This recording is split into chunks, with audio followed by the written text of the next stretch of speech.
ကိုပိုင်နေမိုင်းတို့မှာပြန်လဲကြိုဆိုပါရစေဒီနေ့ကတော့အနှစ်ခတ်မများရဲ့မဆလာနဲ့အသေးသေးလေးနဲ့ကြက်ပေါင်နဲ့အာလူကိုမဆလာနဲ့အနှစ်မများလေးချက်ပါမယ်အရသာကတော့ချင်းပပေါက်လေးနဲ့အနှစ်နဲ့တွေကိုထမင်းစားပြီးပါတယ်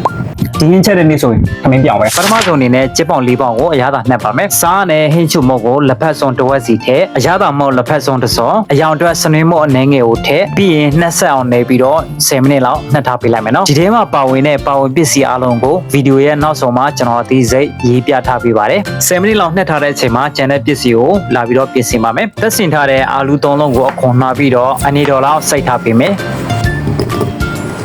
ကြက်တော်နီပပထက်လိမယ်စီတက်ဖို့အတွက်ကြက်သွန်နေနဲ့ကြက်သွန်ဖြူကိုမကြေတကြေဖြစ်အောင်ထောင်းထားပြလိုက်မယ်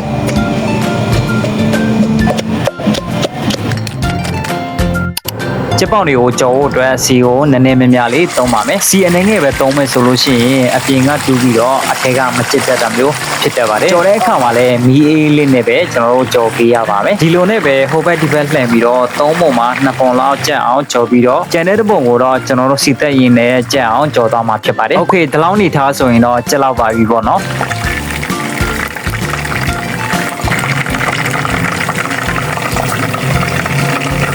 စီများနေလို့စီအနေငယ်လောက်ခက်ထုတ်ပြီးတော့ကြံတဲ့စီနဲ့ပဲကြက်သွန်ပြင်းနဲ့ကြက်သွန်ဒီကိုစီတက်ပြလိုက်ပါမယ်စီတက်တဲ့အခါမှာအယောင်အတွက်စနွေးမုတ်အနေငယ်ကိုထည့်ပြလိုက်မယ်ကြက်သွန်များနဲ့စနွေးမုတ်ကိုတသားလေးဖြစ်အောင်မှွေပြီးရင်အယောင်တင်မုတ်စပွဲတင်စုံတစ်စုံကိုထည့်ပြီးတော့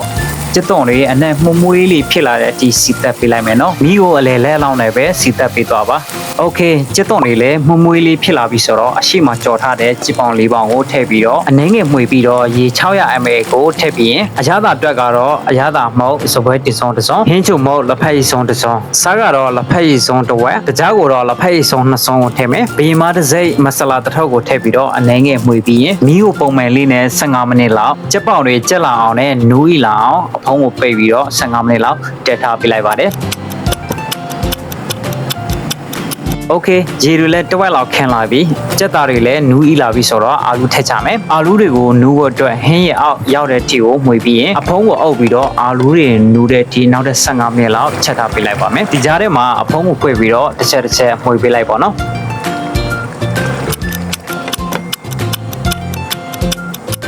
โอเคအာလူလည်းနူးလာပြီဆိုတော့အသစ်ဖြော်ထားတဲ့မကြီးရေကိုစပွဲတင်စုံ2စုံလောက်ထည့်ပေးလိုက်ပါမယ်မကြီးကိုတော့အာလူနူးပြီးမှထည့်ပေးရပါမယ်အာလူမနူးပဲနဲ့မကြီးရထည့်မယ်ဆိုလို့ရှိရင်အာလူကမနူးတော့ပါဘူး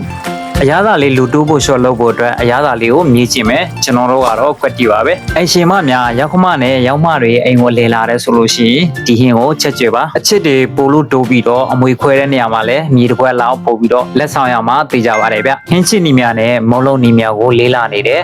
အပြင်းပြေခီးသွားတဲ့ blog တွေကိုကြည့်ချင်တယ်ဆိုလို့ရှိရင်ကျွန်တော်တို့ရဲ့ YouTube channel Facebook page ကျွန်တော်ကို follow လုပ်ခဲ့ဖို့မမေ့ပါနဲ့နော်ကျေးဇူးတင်ပါတယ်